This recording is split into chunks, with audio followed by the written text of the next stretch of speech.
ॐ भूर्भुवः स्वः तत्सवितुर्वरेण्यं भर्गो देवस्य धीमहि धियो यो नः प्रचोदयात्। ॐ शान्ति शान्ति शान्तिः। नमस्ते दोस्तों, ये भगवान श्री रामनाम महर्षि के उपदेश उनके अपने शब्दों में का 7वां वीडियो है। ये वीडियो भी दूसरी वीडियो की तरह प्रश्नोत्तरी के रूप में है। पहला प्रश्न, वह निरपेक्ष पर अवस्था है?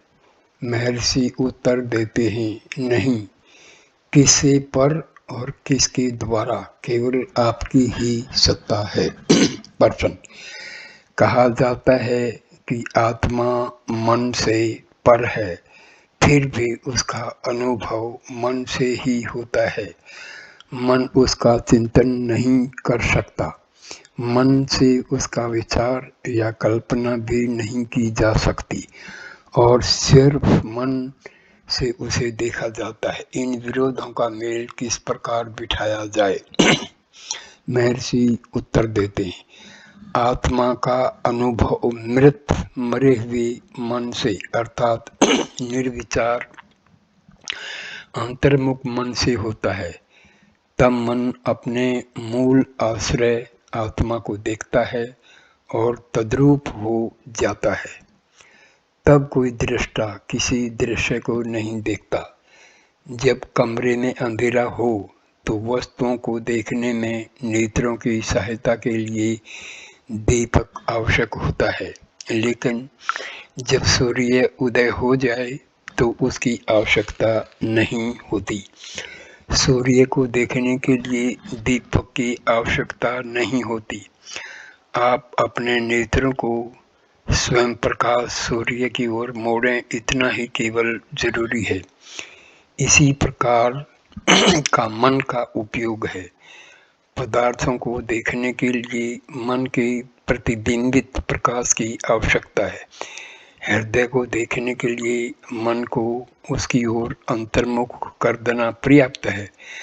तब मन नष्ट हो जाता है और हृदय प्रकाशित हो उठता है। मन का मूल तत्व चैतन्य या सभानता है। जब वह अहंकार के अधीन होता है तब वह तर्क करने की, विचार करने की और इंद्रियों से विषयों को ग्रहण करने की शक्ति के रूप में कार्य करता है। क्योंकि वैश्विक मन अहंकार से सीमित नहीं होता, उसके लिए स्वयं से भिन्न कुछ भी नहीं है, अतः वह केवल चैतन्य रूप है। I am that I am, मैं हूँ वह मैं हूँ, इस बाइबल के कथन का यह अभिप्राय है। अपने ही आत्मा की परम चेतना में जब मन का लय होता है, समझिए कि तब इच्छा, क्रिया तथा ज्ञान इत्यादि की सारी शक्तियाँ उस चेतना में केवल काल्पनिक ख्यालों जैसी दिखती हैं और स्वतः पूर्णतया लुप्त हो जाती हैं। स्मृति एवं विस्मृति जैसी द्वंद्वों के सहारे कार्य करने वाला अशुद्ध मन ही जन्म मरण चक्कर रूप संसार है। विचार तथा विस्मृति की क्रियाएं जिसमें नष्ट हो गई हैं, ऐसा सच्चा अहम ही मोक्ष है और उसमें जन्म मरण का हेतु परमाद आत्म विस्मृति नहीं है। प्रश्न, अहंकार का नाश कैसे किया जाए? उत्तर, पहले अहंकार को पकड़कर दिखाइए, फिर पूछिए कि इसका नाश कैसे किया जाए। यह प्रश्न कौन पूछता है? अहंकार। क्या अहंकार कभी भी स्वयं अपनी मृत्यु की सम्मति दे सकता है? ऐसे प्रश्न पूछते रहना अहंकार को सुरक्षित रखने का मार्ग है, उसे नष्ट करने का नहीं। यदि आप अहंकार की प्रामाणिक तलाश करें तो आपको ज्ञात होगा कि उसका अस्तित्व नहीं है, यही उसकी विनाश का मार्ग है। प्रश्न: आत्मा अनुभव किस प्रकार संभव बनाया जाता है? महर्षि उत्तर देते हैं, अग्नि से चिंगारी की तरह आत्मा से एक स्फुलिंग निकलता है जिसे अहंकार कहते हैं। अज्ञानी में यह उत्पन्न होते ही स्वयं को किसी पदार्थ के साथ तद्रूप बना देता है। वस्तुओं से तादात्म्य किए बिना उनसे असंबंध रखकर वह टिक नहीं सकता। यह संबंध अज्ञान है, जिसका नाश हमारे प्रयत्नों का लक्ष्य है। यदि उसकी स्वयं के विषयीकरण की यह आदत तोड़ दी जाए तो वह शुद्ध बना रहता है तथा अपने मूल में लुप्त हो जाता है। देह के साथ उसका गलत तादात्म्य देह आत्म भाव है। अच्छे परिणामों के पूर्व यह अवश्य जाना चाहिए। दो अवस्थाओं तथा दो विचारों के बीच में इस अहम का उसकी शुद्ध स्थिति में अनुभव किया जा सकता है। अहंकार उस जोंक तृणजलुका की तरह है जो अपना पहला आश्रम तभी छोड़ती है जब वह अपने अगले कदम का आश्रय पा लेती है। जब वह पदार्थों के एवं विचारों के संपर्क से मुक्त होता है तब अहंकार का सच्चा रूप जाना जाता है। यह प्रेत पिशाच जैसा आरूप अहंकार रूप का आश्रय लेकर के ही अस्तित्व में आती है। रूपों से पोषण प्राप्त करके पुष्ट होता है तथा दूसरे रूप का ग्रहण करके ही पूर्व के रूप को छोड़ता है, लेकिन अन्वेषण करने पर अदृश्य हो जाता है। यदि मैं देह हूँ ऐसा रूप वाला प्रथम पुरुष अहंकार का अस्तित्व होता है, तभी तुम वह इत्यादि द्वितीय तृतीय पुरुष भी होते हैं। प्रथम पुरुष के सत्य का अन्वेषण करके यदि उसे नष्ट किया जाए तो द्वितीय तृतीय पुरुष भी नहीं रहती, और जैसी आत्मा की शुद्ध अवस्था होती है वैसे ही मनुष्य अपने सच्चे स्वरूप में प्रकाशित होता है। मैं रक्त मांस में शरीर हूँ, यह विचार ही वह एक सूत्र है जिसमें दूसरे विविध विचार पिरोए गए हैं। इसलिए यदि यह मैं कहाँ है इस प्रकार तलाश करते हुए भीतर की ओर मुड़कर देखें तो अहम विचार के साथ सब विचार समाप्त हो जाएंगे और तब आत्मा अपने आप प्रकाशित होगा। प्रश्न: मैंने जब श्री भगवान की रचनाएं पढ़ी तो मुझे मालूम हुआ कि अपना अन्वेषण आत्मा अनुभव की एकमात्र पद्धति है। उत्तर: हाँ, उसे विचार कहा जाता है। प्रश्न: उसे किस तरह किया जाता है?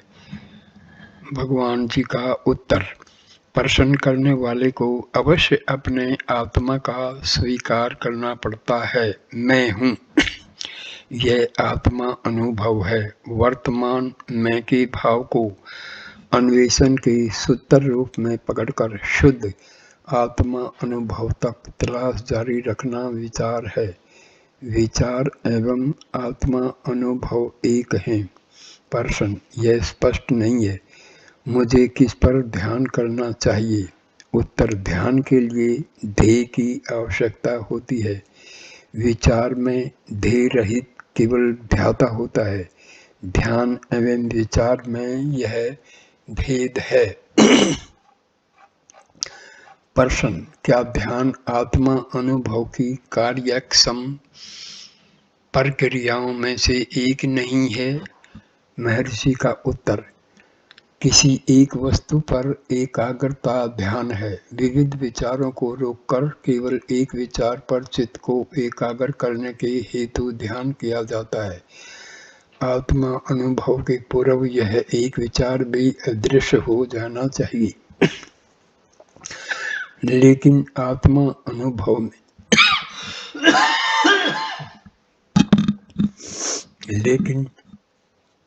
आत्मा अनुभव में कोई नई वस्तु प्राप्त नहीं करनी होती है, इस प्रथम से ही, परंतु विचारों के पर्दे से छिपा हुआ है। हमारे सारे प्रयत्न इस पर्दे को हटाने के लिए हैं, तब आत्मा अनुभव प्रकट होता है। यदि साधकों को ध्यान करने की सलाह दी जाए तो बहुत लोग संतुष्ट होकर चले जाएंगे, लेकिन उनमें से कोई वापस आकर पूछ सकता है, किसी भी वस्तु पर ध्यान करने वाला मैं कौन हूँ? ऐसे साधक को आत्मा की तलाश करने के लिए ही कहना चाहिए, वह अंतिम भूमिका है, विचार है। प्रश्न, क्या ध्यान के बिना केवल विचार से काम चलेगा? महर्षि का उत्तर, विचार प्रक्रिया है और लक्ष्य भी है। मैं हूँ, यह लक्ष्य है और अंतिम सत्य है। प्रयत्न पूर्वक उसे पकड़े रहना विचार है। जब स्वाभाविक, अनायास एवं स्वयं स्फूर्ति रूप में रहने लगे तो आत्मा अनुभव है। चित्त लय के लिए सबसे अधिक कार्यक्षम विचार को छोड़कर अन्य कोई प्रभावी मार्ग है ही नहीं।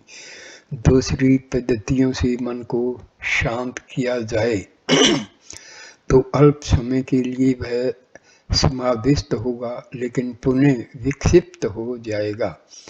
आत्मा अनुसंधान एकमात्र अमोघ साधन है और सीधा मार्ग है, जिससे पूर्ण निर्गुण अनंत सत्ता स्वयं आप हैं, इस सत्य का आप अनुभव कर सकते हैं। प्रश्न, आत्मा अनुसंधान को ही ज्ञान का एकमात्र सीधा मार्ग क्यों माना जाए? महर्षि का उत्तर, क्योंकि आत्म विचार से भिन्न सभी साधनाओं में साधन के रूप में मन को बनाए रखने की पूर्व धारणा स्वीकृत होती है, क्योंकि मन के बिना उनका अनुसरण नहीं किया जा सकता। साधना की विभिन्न भूमिकाओं में अहंकार सूक्ष्म से सूक्ष्म रूपों को धारण करता है, किंतु कभी भी नष्ट नहीं होता। जनक ने जब कहा, अब मैंने उस चोर को जान लिया है जो अब तक मुझे परेशान करता रहा, अब मैं अविलंब उसको नष्ट करने का सीधा उपाय करूंगा, तो वह राजा अहंकार या मन के उद्देश्य से ऐसा कह रहा था। प्रश्न, लेकिन इस चोर को अन्य साधनों से भी तो पकड़ा जा सकता है। उत्तर, आत्मा विचार से भिन्न साधनाओं के द्वारा अहंकार या मन को नष्ट करने का यत्न ऐसा है जैसे पुलिस वेशधारी चोर ही चोर को अर्थात स्वयं को पकड़ने का नाटक करे। आत्म विचार ही इस सत्य को प्रकट कर सकता है कि वास्तव में अहंकार का अस्तित्व नहीं है और मनुष्य को आत्मा की पूर्ण शुद्ध अद्वैत सत्ता का अनुभव करा सकता है। आत्मा अनुभव होने के पश्चात कुछ भी जानना शेष नहीं रहता, क्योंकि आत्मा पूर्ण आनंद और सर्वरूप है। प्रश्न, आत्मानुसंधान अन्य पद्धतियों से अधिक सीधी पद्धति क्यों है? उत्तर, अपने आप से अभिन्न केवल पूर्ण शाश्वत परम आत्मा निष्ठा ही शरीर से आबद्ध जीव के लिए भवसागर से पार कर जाने की एकमात्र नाव है। अहंकार का नाश ही सत्य है। अहंकार की पहचान की तलाश करके उसे नष्ट कर दीजिए, क्योंकि अहंकार कोई वास्तविक सत्ता नहीं है। वह अपने आप अदृश्य हो जाएगा और सत्य स्वयं प्रकट होगा। यह सीधी पद्धति है और सब पद्धतियां अहंकार को बनाए रखती हैं। उनमें कई संदेह उत्पन्न होते हैं तथा मैं कौन हूँ इस सनातन प्रश्न का समाधान करना अंत में बाकी रहता है, किंतु इस पद्धति में अंतिम प्रश्न ही एकमात्र प्रश्न है और उसे प्रारंभ में ही उठाया जाता है तथा इसमें अन्य किसी साधन की आवश्यकता नहीं है। इससे बड़ा कोई रहस्य नहीं कि स्वयं सत्य होकर हम सत्य की तलाश में हैं। हम सोचते हैं कि हमारे सत्य को कोई आवरण छिपाए हुए है जिसे हटाना जरूरी है। यह हास्यास्पद है। एक दिन आएगा जब आप अपने प्रयत्नों पर हंसेंगे और हंसने के दिन होगा वह अभी और यही है। प्रकरण 5 आत्मा अनुसंधान अभ्यास। आत्मा अनुसंधान का अभ्यास प्रारंभ करने वालों को भी श्री रमन अपनी मैं विषयक आंतरिक अनुभूति पर ध्यान एकाग्र करने की तथा संभव हो तब तक उसे जारी रखने की सलाह देते थे। उनको कहा जाता था कि चित्त यदि दूसरे विचार की ओर चला जाए तो इसका ख्याल आते ही उसे मैं की अनुभूति पर पुनः एकाग्र करना चाहिए। इस प्रक्रिया में सहायता के लिए वे विविध उपाय बताते थे। साधक स्वयं को मैं कौन हूँ अथवा यह मैं का भाव कहाँ से उत्पन्न होता है, ऐसे प्रश्न पूछ सकता है। अंतिम लक्ष्य मैं के विषय में हमेशा सावधान रहना है, जो शरीर मन की सब चेष्टाओं के लिए स्वयं को जिम्मेदार मान लेता है।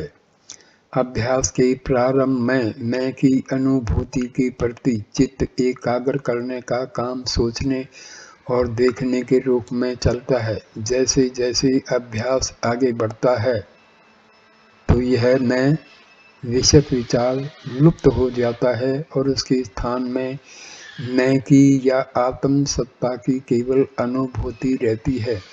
और जब यह अनुभूति स्वयं को पदार्थों तथा विचारों के साथ संबंधित होने की और उनसे एक रूप बनने की आदत छोड़ देती है तो वह पूर्णतया अदृश्य हो जाती है।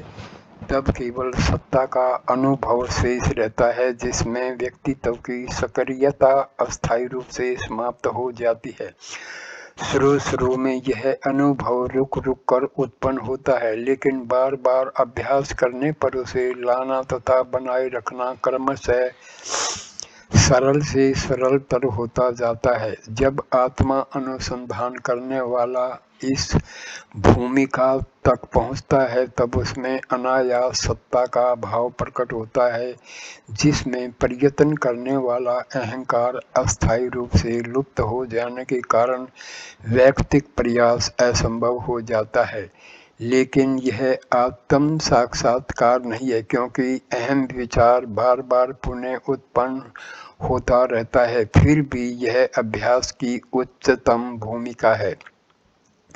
इस अवस्था के बार बार अनुशीलन से अहम विचार को जन्म देने वाली वासनाएं दुर्बल बनकर अंत में नष्ट हो जाती हैं, और जब इस प्रकार उनका प्रभाव पर्याप्त मात्रा में अक्षुण्ण होता है तब आत्मा की शक्ति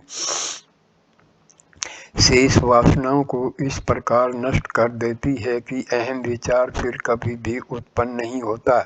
यह आत्म साक्षात्कार की अंतिम और अनिवार्य अवस्था है। आत्म सभानता को बनाए रखने का यह अभ्यास एक सौम्य उपाय है, जिसमें मन का बलपूर्वक निग्रह करने की पद्धतियों का प्रयोग नहीं किया जाता। यह मन को एकाग्र करने की या विचारों को बलपूर्वक दबा देने की प्रक्रिया नहीं है, बल्कि मन के जन्म स्थान की सभानता को सहज रूप से जारी रखने का प्रयास है। आत्मा अनुसंधान की पद्धति तथा उसका लक्ष्य मन के मूल में रहना है तथा स्वयं जो नहीं है उन सब बातों से रस तथा ध्यान हटाकर स्वयं वस्तुतः जो है उसके बारे में सभान बने रहना है। प्रारंभिक भूमिका में विचारों से विचारक के प्रति ध्यान को धीरे से मोड़ना या तब्दील करना आवश्यक होता है, लेकिन एक बार अहम अनुभूति विषय में सभानता दृढ़ता से प्रतिष्ठित हो जाने के बाद प्रयत्न जारी रखना हानिकारक सिद्ध हो सकता है। उस समय से लेकर यह प्रक्रिया कुछ करने के बजाय होने की है। प्रयत्न पूर्वक बनना नहीं, अनायास होना आत्मा अनुसंधान है। स्वयं जो प्रथम से ही है वह सत्ता बने रहना अनायास स्थिति है, क्योंकि सत्ता हमेशा उपलब्ध तथा अनुभव गोचर है। इससे विरुद्ध स्वयं जो नहीं है वह शरीर मन बने रहने का दिखावा करना निरंतर मानसिक प्रयत्न की अपेक्षा रखता है, चाहे वह प्रयत्न अर्थ चेतन अवस्था में ही क्यों न करना पड़ता हो।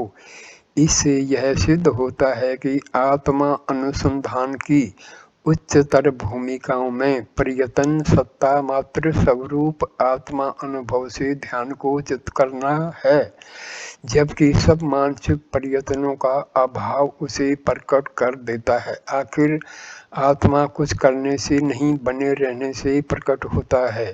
स्वयं श्री रमन ने एक समय कहा था, ध्यान मत कीजिए, बने रहिए, आप हैं ऐसा मत सोचिए, केवल बने रहिए, होने के विषय में विचार मत कीजिए, आप हैं। आत्मा अनुसंधान विशेष समय में तथा विशेष प्रकार के आसन में बैठकर करने का ध्यान अभ्यास है, ऐसा नहीं समझना चाहिए। वह मनुष्य की जागृत अवस्था के प्रत्येक क्षण में कुछ करते समय भी जारी रहना चाहिए। श्री रमन कर्म करने तथा आत्मा अनुसंधान में कोई विरोध नहीं मानते थे। वे हमेशा कहते कि थोड़े से अभ्यास से ही इसे किसी भी प्रकार की परिस्थिति में किया जा सकता है। कभी कभी वे अवश्य कहते थे कि नियमित रूप से निश्चित समय में व्यवस्थित पद्धति से ध्यान करने का अभ्यास प्रारंभ करने वाले साधकों के लिए अच्छी बात है, लेकिन लंबे समय तक बैठकर ध्यान करने के वे कभी भी समर्थक नहीं थे एवं ध्यान में जीवन के लिए व्यवहारिक पर कर्मों को छोड़ने के इच्छुक अपने भक्तों का कभी भी अनुमोदन नहीं करते थे।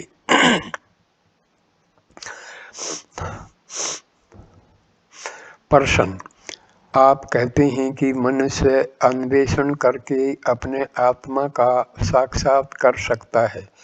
अन्वेषण का लक्षण क्या है? महर्षि का उत्तर, आप मन हैं या आप सोचते हैं कि आप मन हैं। विचारों के अलावा मन कुछ नहीं है। सब विशेष विचारों के पीछे एक सामान्य विचार होता है जो मैं रूप वाला है, अर्थात आप स्वयं हैं। हम इस मैं को प्रथम विचार कह सकते हैं। इस मैं विचार को पकड़े रहिए एवं उसे वह क्या है इसे ढूंढ निकालने के लिए प्रेरित कीजिए। जब इस प्रश्न की आप पर मजबूत पकड़ हो जाएगी तो आप दूसरी बातों को सोच नहीं सकेंगे। प्रश्न, जब मैं ऐसा करता हूँ और स्वयं अपने आप को अर्थात अहम विचार को पकड़े रहता हूँ तो दूसरे विचार आते जाते रहते हैं। फिर भी मैं अपने आप को पूछता हूँ मैं कौन हूँ, लेकिन कोई उत्तर नहीं मिलता। क्या इस स्थिति में रहना आत्मा अनुसंधान है? उत्तर, यह एक गलती है जिसे लोग अक्सर किया करते हैं। जब आप पूरी गंभीरता से आत्मा अन्वेषण प्रारंभ करते हैं तो होता यह है कि अहम विचार लुप्त हो जाता है और भीतर की गहराइयों में से कोई दूसरा तत्व आप पर अधिकार कर लेता है, जो आपका मैं नहीं होता जिसने अन्वेषण शुरू किया था। प्रश्न, यह दूसरा तत्व क्या है? उत्तर, वह अहम का सच्चा अर्थ या आत्मा है। अहंकार नहीं है, वह स्वयं परम सत्ता है। प्रश्न, लेकिन आप प्राय यह कहते हैं कि साधक को अभ्यास प्रारंभ करने के बाद आने वाले सब विचारों को त्याग करना चाहिए, किंतु विचार असंख्य हैं। एक विचार का त्याग करने पर दूसरा आता है और इनका कोई अंत नहीं दिखता। महर्षि का उत्तर, मैं यह नहीं कहता कि आपको विचारों का त्याग करते रहना चाहिए। अपने आप से चिपके रहिए, अर्थात अहम विचार को जारी रखिए। जब आपका रस उत्साह आपको केवल उस एक विचार से जोड़े रखता है तो दूसरे विचार अपने आप हटकर अदृश्य हो जाते हैं। प्रश्न, तो विचारों का त्याग आवश्यक नहीं है। उत्तर, नहीं, कुछ लोगों के लिए कुछ समय के लिए यह आवश्यक हो सकता है। आप कल्पना करते हैं कि कर्म से उठने वाले विचारों का त्याग करते रहने का कोई अंत नहीं, लेकिन यह सत्य नहीं है। विचारों का अंत है। यदि आप जागरूक रहकर उत्पन्न होने वाले प्रत्येक विचार का दृढ़तापूर्वक अस्वीकार करने का धैर्य से प्रयत्न जारी रखें तो थोड़े समय में आप महसूस करेंगे कि आप अपने अंतरात्मा की गहराई में उतरते जाते हैं। उस स्तर पर विचारों का अस्वीकार करने की या तदर्थ प्रयत्न करने की आवश्यकता नहीं है। प्रश्न, तब प्रयत्न रहित तनाव रहित रहना संभव होगा? उत्तर, सिर्फ इतना ही नहीं, एक सीमा के बाद प्रयत्न करना असंभव हो जाएगा। प्रश्न, मैं और भी जानना चाहता हूँ, क्या मुझे पूर्णतया यत्न छोड़ देना चाहिए? उत्तर, अभी आपके लिए प्रयत्न किए बिना रहना असंभव है। जब आप गहराई में जाएंगे तो आपके लिए प्रयत्न करना असंभव होगा। यदि मन अहम व्यक्ति के मूल की तलाश द्वारा अंतर्मुख हो जाए तो वासनाएं लुप्त हो जाती हैं। आत्मा का प्रकाश वासनाओं पर पड़ता है तो वह प्रतिबिंब उत्पन्न होता है जिसे हम मन कहते हैं, और इस प्रकार वासनाएं लुप्त हो जाती हैं।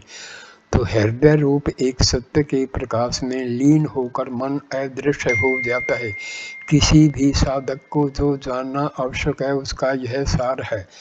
तत्काल अनिवार्य रूप से जो करना आवश्यक है वह यह है कि उसे तत्परता एवं एकाग्रता से अहम व्यक्ति के मूल की तलाश करनी चाहिए।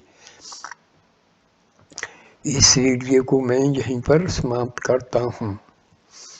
नमस्ते मेरे दोस्तों, please like, comment and share the video and subscribe the channel. Thanks, नमस्कार।